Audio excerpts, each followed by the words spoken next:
Switching gears, tensions in the Middle East, we've been following this for you, reaching a critical point.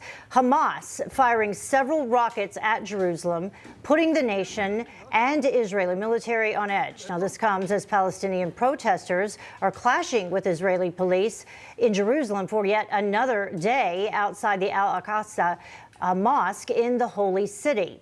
Now, it is just the latest clash after a month of growing tensions during the Muslim holiday of Ramadan, and the Palestinian Jihad just announced new attacks later tonight.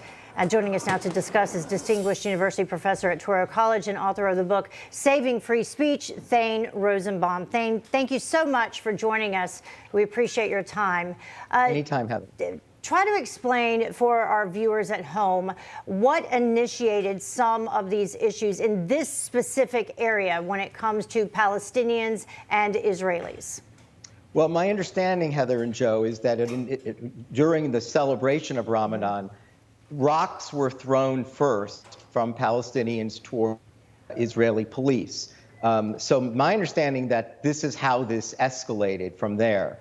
But some of this escalating tension and civil unrest also is related to an expulsion order of 6 Palestinian families from a neighborhood in East Jerusalem called Sheikh Jarrah. So tensions were already heightened even before those first rocks got tossed. And then, of course, at that point, with arrests of Palestinians, Hamas decided to take its own retribution from the south and fired rockets. What's very different this time is that these are rockets aimed at Jerusalem. That had never happened before. Remember, Jerusalem has many Arabs living there, and the Temple Mount, you would never think that Hamas would want to have a rocket hit the Temple Mount. So it's very, very different. Normally, Hamas fires rockets at southern Israel, not directly at Jerusalem. Very, very different scenario. Well, it's interesting when you talk about this because obviously, again, we didn't go from rocks to rockets in a day. This is an ongoing, arguably the oldest ongoing feud in the natural world. You know, talk to us a little bit about the history of this because, again, you know, the difficulty becomes you cannot send terrorists to a table for peace and expect to get a good result. And it seems for most people, as long as Hamas has a seat at the table or in many ways sits at the head of the table on behalf of the Palestinian people, you cannot expect the people of Israel to enter that with any sense of good faith. Joe, that was very well said.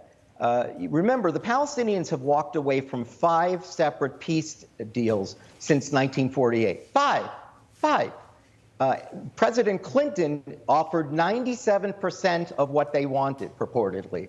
They keep walking away because they're not honest with the world about what they really want, which is they don't want a Jewish state anywhere near them. Right. There are 22 Arab nations, and there's just one Jewish nation, coincidentally. And as you know, Joe and Heather, if you look on a map, you can barely see Israel because 22 Arab nations dwarf this tiny country that essentially accepted 40% of what they were originally offered with the Balfour Declaration. So yes, the Palestinians have never demonstrated an appetite for nation building or statehood. And that has been the problem ever since. And so Israel is always on defensive. Israel doesn't want to kill Arabs. The optics are awful. They hate it. They want peace. They don't want their children to always have to serve mandatory service in the Israeli Defense Forces. Everyone knows the truth of this, which the real problem is the existence of Israel itself. Right. The Palestinians, it's not that they want the West Bank. They want Haifa. They want Tel Aviv. They want Israel, not just the West Bank. And that's why they keep walking away. But Thane, what about the response of the Biden administration so far? Because I know that the State Department was forced to walk back some comments today. We have the United Nations on Sunday calling on Israel to show maximum restraint. And then we had National Security Advisor Jake Sullivan expressing serious concerns about violence in Jerusalem. Yeah, Heather, that reminds me of the Gaza war with the Obama administration.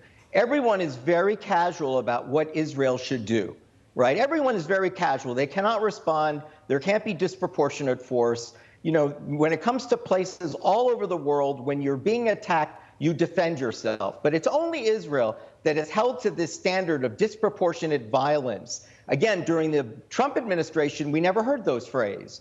But you're hearing it again out of the Biden administration. The idea is, again, there's just very little sympathy for a Jewish state. And the fact that Israel continues to be held to a different standard, Israel continues to hear words that don't apply to them, ethnic cleansing.